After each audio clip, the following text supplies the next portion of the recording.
Hello friends, welcome back to another video of equal 11 with Shaurya Saxena. मैं हूं आपका दोस्त शौर्य सक्सेना, जो आपको बताता है इकोनॉमिक्स के बारे में क्लास 11th की। तो चलिए शुरू करते हैं।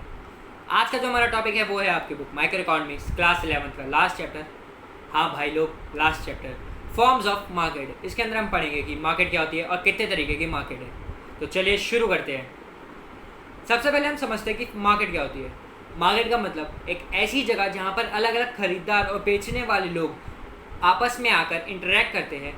क्लियर। अब हम पढ़ते हैं फॉर्म्स ऑफ मार्केट क्या होता है। भाई लोग, बेसिकली 4 तरीके की फॉर्म्स ऑफ मार्केट होती है। सबसे पहले आती है आपकी परफेक्ट कॉम्पिटिशन मार्केट, दूसरी आती है आपकी मोनोपोली मार्केट, तीसरी आती है आपकी मोनोपोलिस्टिक मार्केट और चौथी ओलिगोपोली मार्केट। तो चलिए शुरू करते हैं।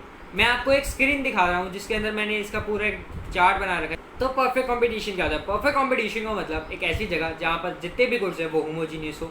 होमोजीनियस यानी एक ही तरीके के किसी भी सिचुएशन में, और जो प्राइस है वो कॉन्स्टेंट हो। अब हम पढ़ते हैं इसके फीचर्स के बारे में। तो आप यहाँ पर देख सकते हैं इस चार्ट के अंदर मैंने आपको सबसे पहले लिख रखा है कि numbers of sellers and buyers. इसका मतलब होता है कि किसी भी मार्केट के अंदर कितने बायर्स हैं और सेलर। तो जो परफेक्ट कंपटीशन होता है उसके अंदर भाई बहुत ज़्यादा बायर्स और सेलर्स होते हैं। अब आप इसका दूसरा फीचर देखिए जो है आपका प्रोडक्ट। प्रोडक्ट में मैंने आपको दिखा रखा है कि मैंने लिख रखा है होमोजीनियस। अब होमोजीनियस क्या होता है? कोई दो चीज़ आपस में इक्वल होती है, चाहे वो उनके वेट हो, उनकी हाइट हो, उनका साइज़ हो, उनका शेप हो, किसी भी चीज़ में वो सारी चीज़ें इक्वल होती है। तो ये मैंने इधर क्यों लिखा है? इसका मतलब होता है कि परफेक्ट कॉम्पिटिशन मार्केट के अंदर जितने भी गुड्स होते हैं उनका साइज, शेप, हर चीज़ इक्वल होती है। अब आप इसका थर्ड फीचर देखिए, वो है इसका प्राइस। तो जो प्राइस होता है परफेक्ट कंपटीशन के अंदर वो होता है आपका हमेशा कांस्टेंट। तो आप बढ़ते हैं अपने नेक्स्ट पॉइंट पे, यानी इसके नेक्स्ट फीचर पे। तो आप देख सकते हैं मैंने लिख रखा है इसके अंदर entry of firms. Entry of firms का मतलब क्या होता है? यानी अगर आप अपना नया बिजनेस चालू करते हो, तो आपने जैसे शॉर्ट रन पे अपना बिजनेस खोला, तो आप परफेक्ट कॉम्पिटिशन के अंदर कभी भी अपनी एंट्री कर सकते हो और आपका कभी भी मन करे तो निकल सकते हो। अब हम चलते हैं इसके नेक्स्ट फीचर पे। तो अब वो आता है हमारा मोबिलिटी यानी ट्रांसपोर्टेशन। एक इसका लास्ट हम पॉइंट पढ़ेंगे। तो इसका लास्ट पॉइंट होता है कि नॉलेज ऑफ मार्केट कंडीशंस। अब नॉलेज ऑफ मार्केट कंडीशन का मतलब होता है कि मार्केट के अंदर किसी भी कमोडिटी का प्राइस कितना चल रहा है और उस कमोडिटी का जो प्राइस है वो बायर्स को भी पता हो, सेलर्स को भी। अब हम बढ़ते हैं अपने दूसरे पॉइंट पे जो है हमारा मोनोपोली मार्केट। यार मोनोपोली से आप क्या समझते हो? मोनोपोली गेम खेली है? मैं तो अभी भी खेलता हूँ, बहुत अच्छी लगती है यार, मज़ा आ जाता है खेल के। तो वो मोनोपोली होती है, ये है मोनोपोली मार्केट। कुछ नहीं है, बस मार्केट जोड़ दिया यार तुम लोगों को कंफ्यूज करने के लिए। जैसे मोनोपोली में तुम चाहते हो तुम्हारा रूल रहे, तो मोनोपोली मार्केट में भी यही होता है, किसी एक बंदे का रूल रहता है। अब एक बंदे का रूल यानी मोनोपोली मार्केट के अंदर क्या करते हो? आपने कोई भी गुड को इन्वेंट किया, कोई भी चीज़ को लाए, नई चीज़ लाए, तो आप उसका पेटेंट करा लेते हो, और जब तक दूसरे बायर्स आपसे पूछ ना ले तो वो कभी भी आपके गुड को बेच नहीं सकते। ये होती है आपकी मोनोपोली मार्केट। अब मोनोपोली मार्केट के अंदर number of sellers and buyers. Monopoly के अंदर जो आपके numbers of buyers and sellers होते हैं वो बहुत ज़्यादा होते हैं, लेकिन जो बायर्स होते हैं सिर्फ वो ही बहुत ज़्यादा होते हैं। क्यों भाई? जो मोनोपोली होती है उसके अंदर मैंने आपको बताया कि एक सिंगल रूलर अपनी कमोडिटी पे पेटेंट करा लेता है, जिसकी वजह से सिर्फ एक बेचने वाला यानी सेलर रहता है उस गुड का। तो उस गुड को बेचने वाला एक ही है। अब दूसरी पॉइंट जो है हमारा प्रोडक्ट। अब प्रोडक्ट होता है कि इसके अंदर प्रोडक्ट होमोजीनियस भी हो सकता है और अलग भी हो सकता है। अब हम चलते हैं अपने नेक्स्ट पॉइंट पे जो होता है हमारा प्राइस।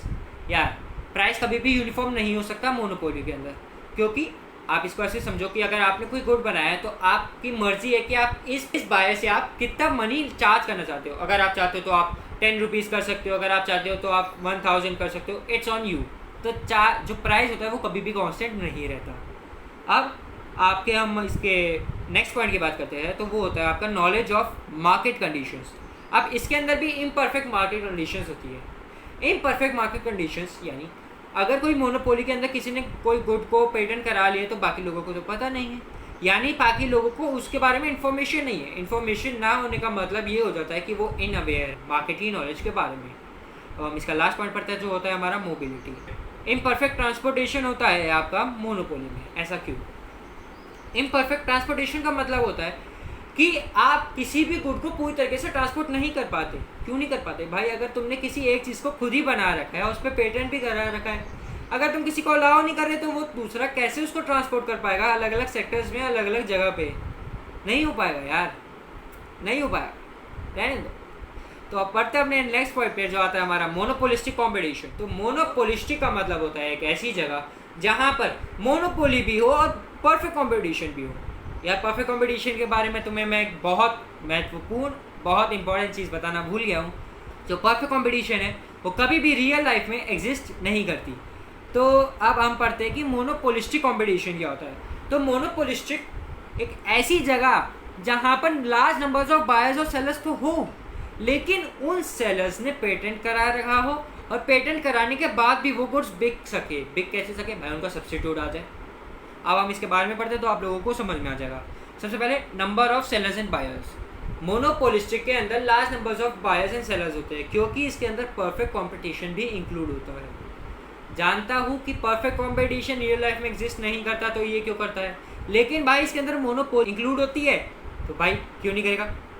तो अब प्रोडक्ट, जो प्रोडक्ट होता है मोनोपोलिस्टिक कंपटीशन में, उसके अंदर जो प्रोडक्ट होता है वो अलग अलग होते हैं।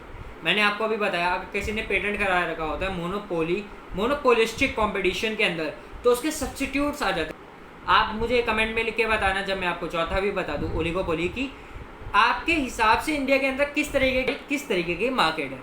मैं जानता हूँ कौन लोग क्या बोलेंगे ज़्यादातर, और मुझे पता है वो सारे आंसर सही देंगे, तो आप कमेंट में लिख के ज़रूर बताना। तो अब इसका नेक्स्ट पॉइंट पढ़ते हैं, वो आता है इसका प्राइस। अब आप देखो कि इसके अंदर प्राइस इक्वल नहीं हो सकता, क्यों? क्योंकि भाई इसके अंदर मोनोपोली इंक्लूडेड है। Fourth point, entry of firms नामुमकिन। मोनोपोलिस्टिक मार्केट के अंदर कभी भी आप किसी भी फर्म को एंट्री नहीं करा सकते, क्यों? मोनोपोली के अंदर भी नहीं हो सकती। तो आप किसी भी नई फर्म को आने नहीं दोगे आसानी से। जो फर्म्स पहले से ही है वो रहेंगी, लेकिन कोई नई फर्म नहीं आ सकती। हाँ, अगर उसने अपना कोई गुड बना रखा है तो वो एंटर कर सकती है एक बार को, लेकिन नहीं बना रखा तो भाई नो चांस, बिल्कुल भी नहीं कर पाएगी। तो अब हम पढ़ते हैं इसका नेक्स्ट पॉइंट, वो होता है knowledge of market conditions. Knowledge of market condition भाई मोनोपोली के अंदर नहीं होती, इसके अंदर भी नहीं होगी। अब पढ़ते हैं इसका लास्ट पॉइंट, वो होता है आपका मोबिलिटी। अब हम पढ़ते हैं अपने लास्ट मार्केट के बारे में, जो मेरी फेवरेट मार्केट है बिकॉज सबसे आसान मार्केट है। अब पता है यार, कुछ चीज़ें आसान हो तो अच्छी लगती है, तो ये सबसे आसान मार्केट है, आसानी से समझ में आएगी। जल्दी से कंप्लीट करते हैं, फिर आपको मैं एक चीज़ बताऊंगा, उसके बाद मैं अपनी वीडियो एंड करता हूँ। तो चलते हैं अपनी लास्ट मार्केट पे, जो आती है आपकी ओलिगोपोली। ओलिगोपोली मार्केट ऐसी मार्केट होती है जिसके अंदर स्मॉल नंबर ऑफ फर्म्स, कुछ ही फर्म्स होती है लेकिन बहुत हाई लेवल पे। एग्जांपल MNCs, टाटा, रिलायंस, ये कंपनी भाई बहुत है, एक ही एक बहुत है भाई, और नहीं चाहिए भाई। तो ये फर्म्स कम होती है लेकिन बहुत हाई लेवल पे। कोका कोला, फूड फैक्ट्रीज जितनी भी होती है वो, जो अलग अलग फूड्स बनाती है वो। तो अब numbers of sellers and buyers, भाई ओलिगोपोली के अंदर जो बिग सेलर्स होते हैं वो तो बहुत कम होते हैं, लेकिन जो बायर्स बहुत ही ज़्यादा, यानी मतलब एकदम ऐसे दिमाग से भी परे, आपके एकदम सर के बालों से भी ज़्यादा, ऐसे मान लो। क्यों भाई? कोई चीज़ अगर कोई एक ही फॉर्म बना रही है, बहुत ज़्यादा अमाउंट में बना रही है, कोक, तो भाई तुम लोग भी बहुत ज़्यादा पीते हो कोक, तो कोक एक ऐसी चीज़ है जो बहुत ज़्यादा डिमांड करी जाती है, तो भाई वो होगी ना, उसके बायर्स तो बहुत ज़्यादा होंगे। फिर बात करते हैं प्रोडक्ट की, तो जो प्रोडक्ट होता है वो होमोजीनियस भी हो सकता है और डिफरेंट भी हो सकता है। तो अब बात करते हैं प्राइस के बारे में। भाई ओलिगोपोली में प्राइस कभी भी यूनिफॉर्म नहीं होता, क्योंकि जो प्रोडक्ट होता है वो डिफ्रेंशिएट होता है। भाई एक जगह कोका कोला है, एक जगह फैंटा है, एक जगह लिम्का है, इन सब के प्राइस अलग अलग होते हैं, सेम नहीं होते, तो भाई कैसे हो सकता है? फिर एंट्री ऑफ फर्म्स ओलिगोपोली में एक चीज़ हमेशा याद रखना, एंट्री ऑफ फर्म्स कभी नहीं होगी। क्यों नहीं होगी? इसको ऐसे समझो कि तुम सोसाइटी में रहते हो, तो तुम्हारा एक गैंग बना हुआ है, उस गैंग के अंदर तुम किसी को एंट्री कर देते हो? नहीं देते। क्यों नहीं देते भाई? अच्छा नहीं, हमारा सर्कल है, हम अपने सर्कल में खुश हैं, तो इसलिए ही जो ओलिगोपोली के अंदर जो फर्म्स होती है वो कभी भी न्यू फर्म को एंटर नहीं होने देती। अब बात करते हैं नॉलेज ऑफ मार्केट कंडीशंस। इसके अंदर भी यार किसी को भी कोई भी नॉलेज नहीं होती। क्यों नहीं होती? अगर किसी भी फर्म की सिर्फ एक ही तरीके की फ्रेंचाइजी है, एक ही तरीके की सेक्टर है, लेकिन उसकी फ्रेंचाइजीज बहुत सारी है, तो भाई कोई भी अपने स्पेशल इंग्रेडिएंट्स नहीं बताता। अब हम इसके लास्ट पॉइंट के बारे में बात करते हैं, तो होता है आपका इम्परफेक्ट मोबिलिटी। इम्परफेक्ट मोबिलिटी का मतलब ट्रांसपोर्ट नहीं हो सकता। क्लियर?